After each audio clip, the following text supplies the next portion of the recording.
All right, so wrapping up our discussion of Cobra Kai, let's talk about Johnny, who this whole thing has been about. One of the things I loved about Johnny's arc was knowing the bit about I've already won, I have family, where we see him start, where he is a shattered human being. He's barely an existing human. He is just crawling through life and through his love of Miguel, his love of Carmen, his reinventing himself as a sensei, through all the trials and tribulations. He has had such growth. William Zabka, it's unfortunate he has not had a better career than he's had, because I think because he got tarred with that movie and some other things, he didn't get quite the opportunities that he should have. Because I actually think he's got a lot of pathos, um, to his range, to his abilities. I think he does a really, really good job of kind of blossoming, like what I was talking about with Sam, into this fully formed human being. This being that's capable of love, that is capable of mentoring. Um, it's funny because he's not much of a man when this starts. I think we talked to him to one degree or another on this panel and some others that have come along the way, because he was so anachronistic to what we're used to in lead men in fiction We right called him the now. analog man. Yeah, that's Yeah. right. We did call him the analog man. And so we sort of forgive a lot of his, foibles, because he's so different and he's such a refreshing change from the soy boys of current fiction. And now he's so much more than that. Now he's this fully formed, almost ideal man, I think. His final speech in the dojo about, Yeah. I'm going to be hard on you, but it's going to be worth it, and it's going to be no more than you can handle. And then he looks at the kid with the glasses and goes, please get different glasses. Woof. There's still enough of him in there that he's still the same guy, but he's a better guy than he's ever been. Yeah. And I definitely had my Luke Skywalker at the end of the second season of Mandalorian moment, when he looks at Johnny. He says, "You're all right, Larusso." Ah, Yep. mwah, chef's kiss, Pat. Chef's kiss. Tell me. I know this is really what we've all been waiting for. I'm gonna let the other two guys round this out, but if nothing else, Pat is here to talk glowingly about Johnny. I mean, just a character who, in a lot of fortunate and unfortunate ways, I can relate to along the way. And he is the star of the show for a Yeah. reason. Every shortcoming he has in this show, for the most part, is a very realistic shortcoming Hmm. of things that a lot of people face, especially given the circumstances he's been in. Job market sucks for somebody whose main skill is teaching karate when you're not a karate teacher. So he's doing these odd jobs as a handyman, living in a shitty apartment in a bad part of town, low income, doesn't know where his next meal is coming from. Revisits what he likes to do, but finds it's hard to get that going and started. But then he sees this kid who reminds him of himself, where he remembers what he was like before karate, and decides, you know what, I'm taking this kid under my wing. And the relationship that develops between them, he's got this second chance to be a father to this kid because he screwed up with Robbie, then gets a chance to get back involved in Robbie's life. And he doesn't do it seamlessly. It's horrible, the transitions. A lot of those scenes are just gut punches to Oh watch. yeah, Really gives him the business. Yep. Yeah, and you can't say he's wrong for doing it at a certain No. point because of what's gone on. Being very much on the other end of that shoe at one point in my life. So I get that too. And just seeing this character try to not necessarily become something more. He is who he is, and he never changes who he is at his core. But it's Hmm. about bringing the good stuff in his core more out to the forefront. That shows that he can be nurturing, he can be coaching, he can do these positive things for himself, but for everybody around him too, and help them. And it's something he's never gotten to experience till this point in his life. And to watch him develop this sensei role, going from just a guy teaching a kid how to punch and kick and defend himself, to mentoring young adults going into their next step of their lives by teaching them lessons without them realizing it. The idea of striking first, going back to that speech that Aisha gave when she changed schools, and she took the lesson she learned from Johnny to make a new friend and set herself up at school where she's not getting bullied and everything's okay. To the confidence he instilled in these guys to take chances that they normally wouldn't have.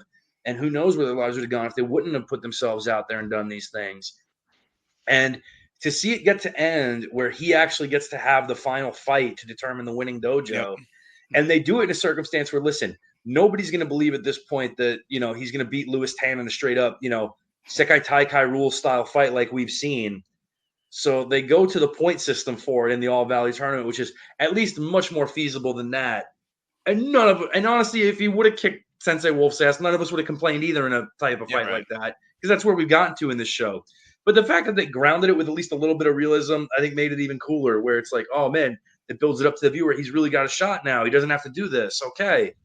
And just, again, seeing him get this second chance to be who he could have been if he hadn't lost all those years.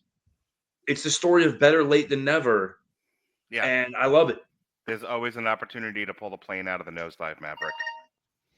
Andrew, your last thoughts on Mr. Johnny? Man, I gotta follow up with Pat on this one, and Pat, that was very well said on terms of Johnny's arc. But yeah, I love seeing where this character went, his entire arc. I think even going back to again that great monologue at the end around strike fast, strike hard, no mercy. It was funny after I watched the finale and watched some clips on Facebook. I was getting kind of clips throughout the entire history of Cobra Kai. And they had the clip come up of actually the first time he met Hawk. Yeah. And he was going back and he was having that, was calling him the lip and everything like that. And kind of how that character changed. And even though, I mean, again, it's that, that tough reinforcement, even when he had the conversation with the kid with the glasses at the end, it was kind of that same direction, but it also kind of lacked some of that. It was tough, but it also wasn't cruel in the same way that it was to Hawk on some level. And I think it just shows that, again, that change in character. And again, past that end tournament was so satisfying to see him get to hoist that trophy. All right, David, take me home, baby doll. It's kind of hard to find too much to say what Andrew and especially Pat have already said. I think they've covered him pretty good, but you do see the journey that Johnny's gone on, and he's become a lot more self-aware in the past season. Like I think my favorite Johnny moment in the last season is on the airplane when the flight attendant's like, "Sir, are you going to be a problem?" He's like, "Honestly, yeah, a little." when he goes to the flat Earth theory. Oh yeah. That was after that point, but yeah, that was just kind of like. Johnny kind of knows he's Johnny at that point, and he's better than he was, but he still knows it. And at least he kind of can see now when he needs to pull back. But I do like how in the end they did kind of show him finding the positive things that he did get from Cobra Kai and passing them forward. Andrew went back to Hawk. I was thinking of that too when he was talking to the glasses kid, and it was just that sort of idea. Like he starts calling him lip, and he's like, oh, "You can't say that. That's cruel. It'll hurt his feelings." Like, what's that got to do with anything? People are going to call him lip because he has a funny looking lip. If you have a problem with that, get used to it, or do something to distract people from it. And he becomes Hawk, and you just see just the confidence he gets from it. I mean, he goes through a dark place in the middle once Grease takes over, but he gets all right. And it's sort of, I love this idea that they have where they have like Miyagi-Do teaming up with Cobra Kai as sort of, I'm not sure sister dojos is the right term, but yeah, you have more of the soft, more touchy-feely stuff from Miyagi-Do and more of the hard stuff from Cobra Kai. And like that's life.